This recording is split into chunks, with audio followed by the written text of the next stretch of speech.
Just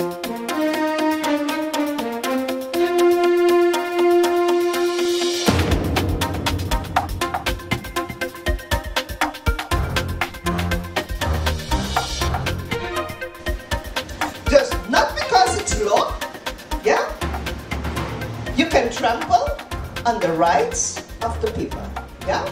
And we know what happened. The Constitutional Court killed that law because the rights, not of the politician, not of the public servant, but of them, but you, were trampled upon. Just to make it very brief, I know that this gentleman is a contractor. Now, it is suspected that Minister so-and-so favored you, it is suspected, for a certain contract. You have no clue, hearsay, whatever. Now, the idea is to see if Minister so-and-so is corrupt, right? The law that was there to investigate Minister so-and-so, I have to look in the book of this contractor. I can knock on his door and say, listen, I'm confiscating your emails, your cell, because I'm doing an investigation. And if you don't cooperate, you get a fine. I can also go to the prosecutor to prosecute you because you don't want. But the law doesn't give you any provision for protection. Oh, wait a minute. I'm looking at all your emails. Wait a minute, your accountant. That lady is the accountant of this gentleman. I'm going to the accountant to confiscate her computer to find out my clue. And the one that you want to investigate, you know, I ain't even talking about that one. She has to give her computer. But the law didn't provide what she can do to prevent that. When it's a criminal case, and the public prosecutor wanted to do such an investigation, what he had to do? Get the? Yes, get a warrant from the judge. Get permission from the judge. How can an integrity chamber have all that powers and you have no recourse against it? That is the reason why I took it to the Constitutional Court. To ask the Constitutional Court, listen, look at this, because I think the rights of the people are being trampled on. And they agreed with us. I delivered 60 pages of arguments. And after 5-6 months studying it, the Constitutional Court killed the law. 19 pages. So that means it was thoroughly looked at. The judiciary is completely separated because they are a power by themselves. Okay. Having said that, summary. The role of Parliament. We saw already it is making laws together with government, supervising government, the ministers, and a third role which you never or very seldom hear about is the competence to represent the interest of the people of St. Martin on kingdom level. For those who are interested, you can look at Article 67 of the Constitution.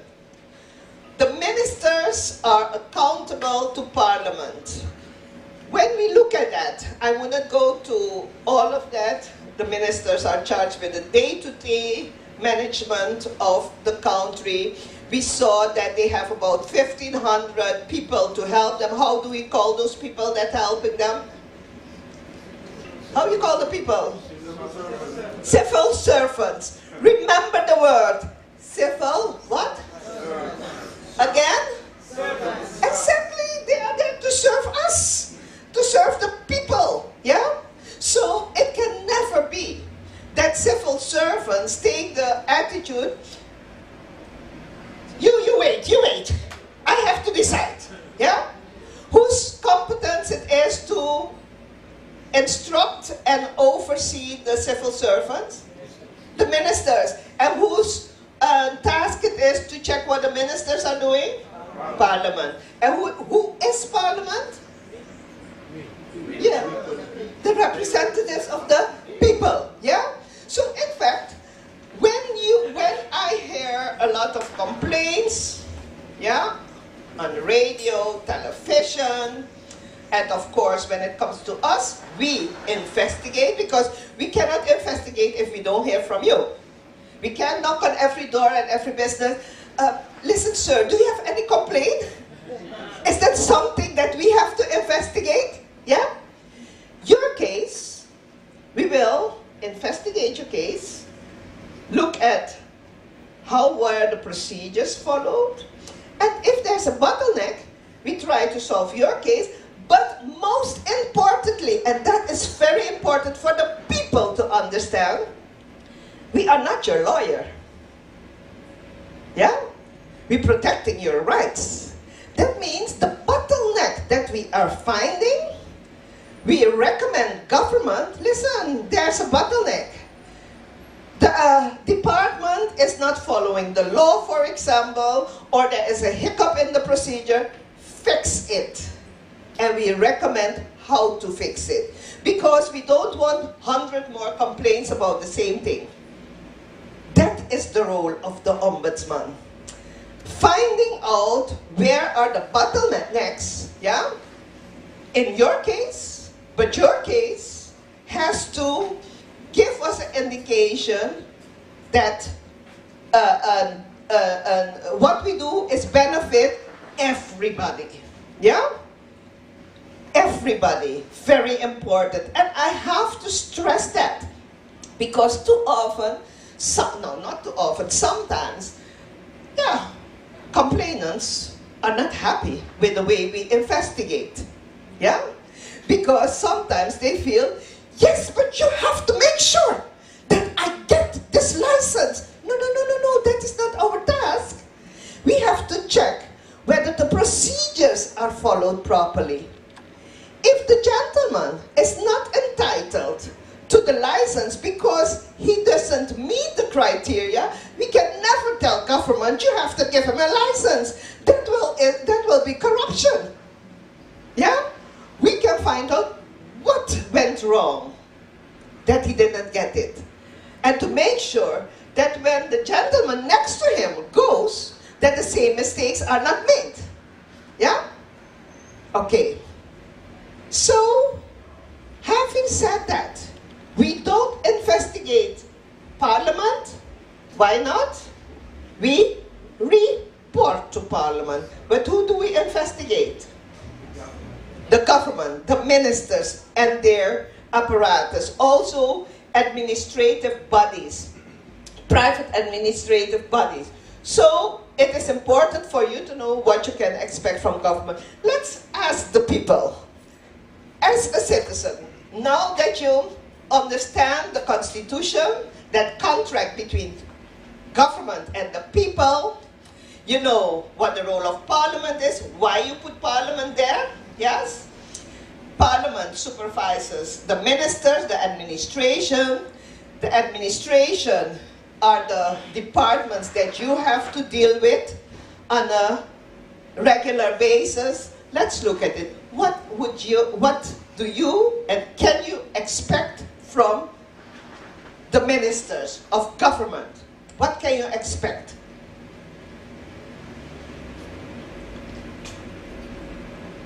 You have no expectations? We just saw that government is there dealing with our business.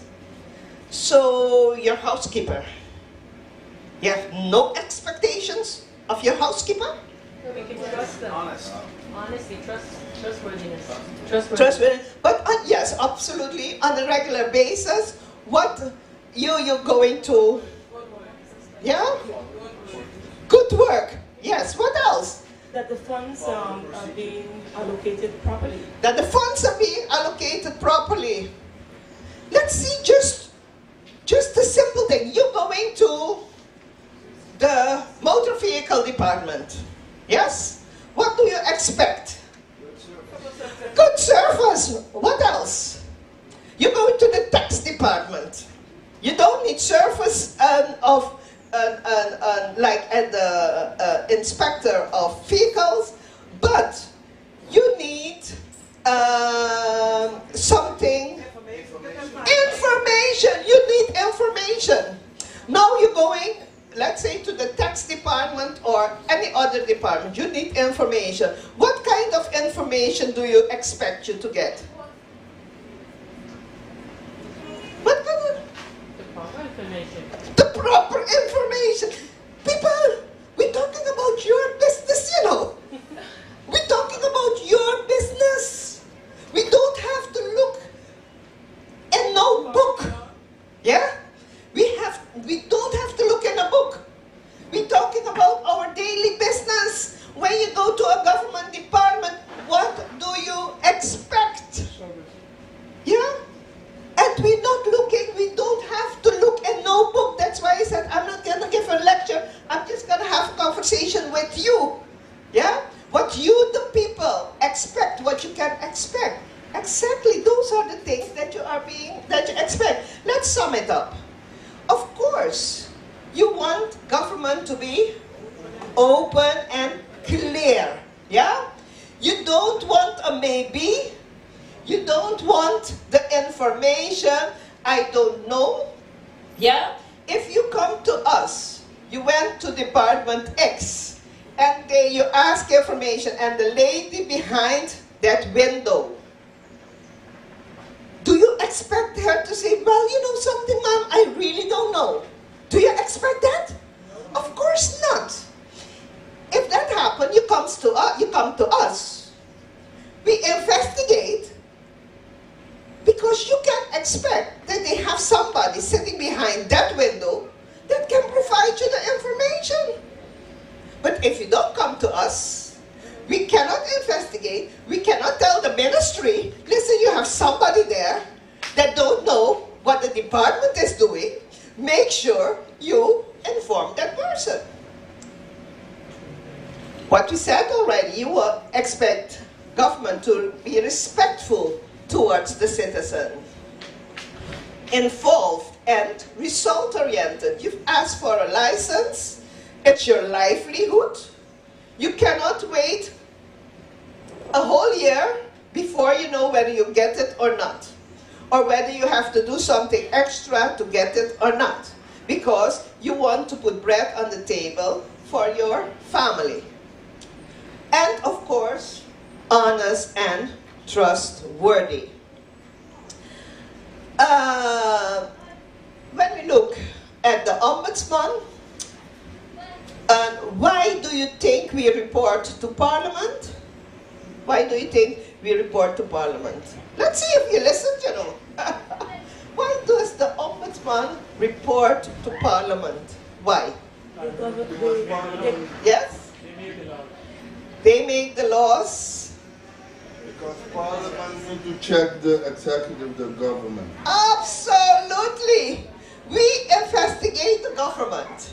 We make reports. So we report to the representative of you, Parliament, for Parliament to check, yeah, the ministers, to supervise them. So what can Parliament do when they get reports?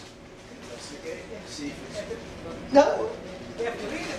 Yeah, they have to read it, and then what? Take action. What action can they take? We investigate already. We give them the report, you know. Exactly. Call the minister in. Hold the minister accountable. People, do you realize that constitutional law is not this big foreign thing that is in books? Constitutional law is what you, the people, can expect from government. Do we understand that? And in wrapping it up, where do you, the people, make the biggest decision about how your country is run? All right, amen. where you decide who is going to represent me the coming 4 years. Yeah? Any complaints you have in between, I'm talking plain, even though that DECOM is taping me, yeah? If we constantly have to complain about what is happening, that means probably we have to look at how we choose people to represent us. Plain logic. Plain logic. I almost want to say, well, didn't you put them there? Understand? I mean, as simple as that. Yeah?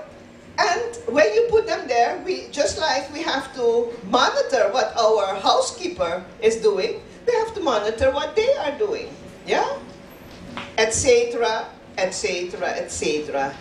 In closing, the role of the people. Public participation. The success of a democracy is dependent on active public participation in the checks and balances. How to do that? How do we do that? By what we are doing today.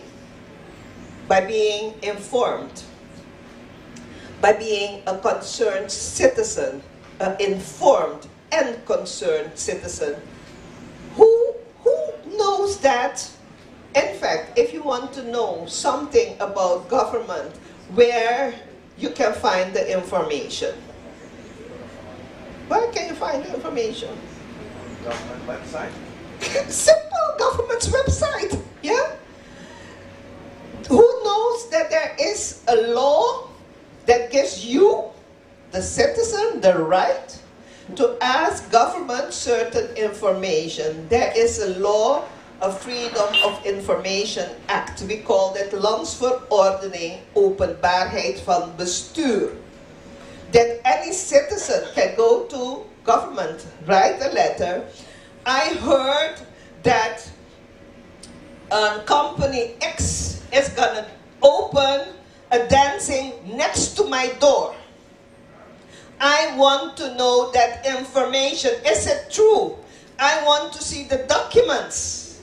You have the right to. It is not a secret. Yeah? Unless you know what you can do, only then you can put the checks and balances. So it's your responsibility to be informed and be concerned. Who knows that there's a National Gazette? Who knows? And what is that National Gazette all about? That's the lady there answered first. Maybe she can just give. We don't need a book. We don't need a book definition because we're just dealing here with the real everyday thing. What is the National Gazette? It contains information concerning the government. Yes, the new laws, the new licenses that has been issued, etc., etc. The National Gazette. You can get it on the website. You can go to DIF, ask maybe about it, but be informed. Another thing, how you can be responsible by monitoring Parliament to act on behalf of the people. And the people is you. Hold your representatives accountable, demanding that they supervise government. In closing, as Ombudsman, I'm your servant on two things. Protecting your rights, the rights of the people. Remember, I'm protecting your rights, but I'm not an elected representative. Yeah? There's another body who you elect to represent your business. I only investigate on your behalf to protect your rights. I make reports. I send it once a year to Parliament, or sometimes in between, I'm telling Parliament, these are my findings. On behalf of your people, who you represent, do with it what you have to. And then you, the people, who have a contract with Parliament through that constitution, have to ask Parliament, how do you hold government accountable? Simple as that. Secondly, guardian of the Constitution, where not only when I see that a law may be infringing on your rights, but if you and a group of people think, hey, listen, I understand the new law is coming. I want the ombudsman to look at that law. Yeah? You can come to the ombudsman. I must say in 2013, I challenged certain articles of the Penal Code. One article pertaining to prostitution, I challenged because of the Council of Ministers, yeah? The Council of Churches, yeah? That alerted me. Hey, because remember, I can't see everything and know everything. I'm trying to. I'm going to introduce my team to you in a while, yeah? However, you, the people, it's about you. So the Council of Churches at the time said, Ombudsman, this and this, can you look into it? And I looked into it. Another group that alerted me at the time was the group that see after the welfare of animals. I don't know if you remember that I challenged animal cruelty, yeah? And that is a cockfight, yes? Where a group of citizens said, listen, the Penal Code is stating that, and that. I think that is cruelty against animals, yeah? So even there, you, the public, have a possibility to play a role in the checks and balances. I have said a whole bunch of things. I hope it's synced through. We're going to do some quizzes, but anything that you did not understand or have a question about, let's look at that before we go to some quizzes. Two questions. Your reports, are they made available to the people or to Parliament, and Parliament then has to make them available? And the second question, it slipped me, so. You asked it just now, the reports. We have one motto in this office. Anything and everything we do is on behalf of the people. Just everything we do is public. You can always go to our website. We publish many of our reports of investigations, yeah, without the name of the complainant. Yes, the name of the department, yes, is in it, yeah, but not the name of the people, and all our year reports, absolutely, they are on the website. The second question was that you don't have any sanctions. You investigate, you inform government, there's a problem there, fix it. And it's up to them to fix it. If they don't fix it, then Parliament's supposed to control and supervise. Absolutely. Exactly. That's it, yeah?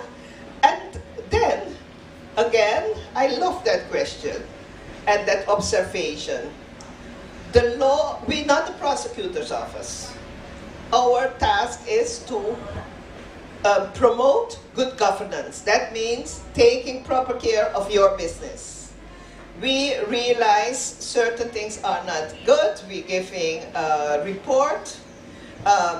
The law states that the government has to follow the recommendations of the ombudsman. If the recommendations are not followed, I can't punish government. Yeah? The only thing is I can go to Parliament. Parliament that is there on your behalf have to call in government and start looking at what is going on. If Parliament is not doing their job, what has to happen? Yeah? Exactly. We the people. So the biggest tool that the Parliament has is we the people. You the people. You the people that has to take, listen, and monitor what Parliament is doing. Where you say, hey, you know that we are constantly in the media because we want you to know what we do. For example, that you say, I remember that in 2013 somewhere the Ombudsman presented a report on cadastre. Parliament, what happened with that report? What has happened? Yeah? People are still coming to us, but it's we did our job. We investigated, we made a report, we went to Parliament, we answered questions. You, the people, asking me, but what happened with that report? No, my report was made. Who you have to ask what happened to the report? Okay. Other question? If there are no other questions, we're going to do some quizzes. Because it is, of course, as I said, at the end of it, I want you to leave knowing that it's all about you. And not only your rights, how you execute your responsibility. But before going to the quizzes, I want to invite my staff to introduce my staff to you, that you know who all form part of this team. And again, just like I did this morning, I want to see what your reaction is. May I first call the Secretary General of the team, Mr. Randolph Duggins. According to the Constitution, the Ombudsman is a one-headed institution supported by a bureau.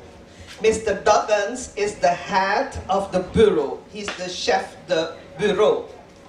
The right hand of Mr. Duggins is Ms. Ayana Guy. She is the all-round administrator. Then we have the legal advisor, Ms. Gwendolyn Muscle. I'm proud to report that Ms. Muscle was nominated last month by Parliament as I presented it to Parliament as my substitute ombudsman. Because when the ombudsman is not in, we want to make sure there is somebody that can take certain decisions. And then we have, those are like next to the administrators, the heart of the investigations, our two complaint officers, where Ms. Florence Marlin, complaint officer, and last but certainly not least, Ms. Carmencita Lamar. As indicated, the ministers, and I know the intern, I did not forget her. Yes, we gotta deal with that just now. As indicated, the ministers, 7 ministers, they have a barrage of people to help them. About 1,500, how you call them? Civil servants. Now, this is the team of the Ombudsman. When we presented the team of the Ombudsman last year to the Secretary General, you know what their remark was? Huh? Heart? All right, I love it. I love it. They said, what, you telling me this is your whole team? Ladies and gentlemen, that means this team is a dynamic team, a knowledgeable team, and a very dedicated team. Give them a round of applause.